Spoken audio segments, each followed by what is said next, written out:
Mo gid na siging pangutana sa mga workers kay ang usually sa among mga ipahigayon nga mga konsultasyon o mga public hearing na ay nagkalain-lain nga mga proposal ng kada worker, no?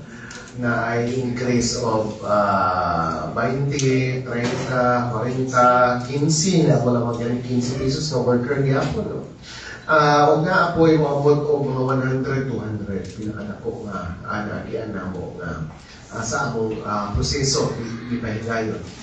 Apan kani dili lang mugod kani siya paningon nga makabungat ta og numero, dili na siya ingon nga makimaugid na siya ang exact science kay ingon o mathematics mga makaingon gyud nga naigo na gyud na siya sa mga panginahanglanon sa atong mga workers. Kay of course different man ang atong mga panginahanglanon. Ang ato lang mga gitanaw dinhi is igo ba na siya nga ma-ensure na ito nga mga basic na mga panginahanglanon sa atong mga workers matubang.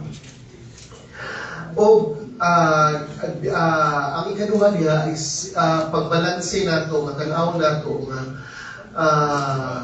sumana sa imong giingon, dili ba mo diretso nga umuuni atong ihatag nga increase mo drive ba ni siya sa inflation, no?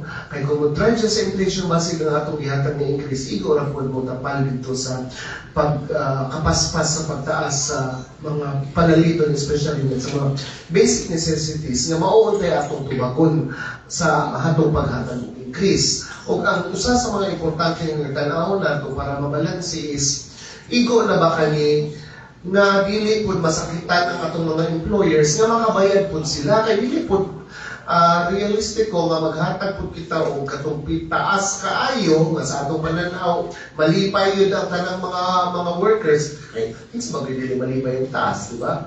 Pero dili man makabayad ang mga employers dinhi sa atong region sumala sa mga datos nga atong ipang-estudyuhan.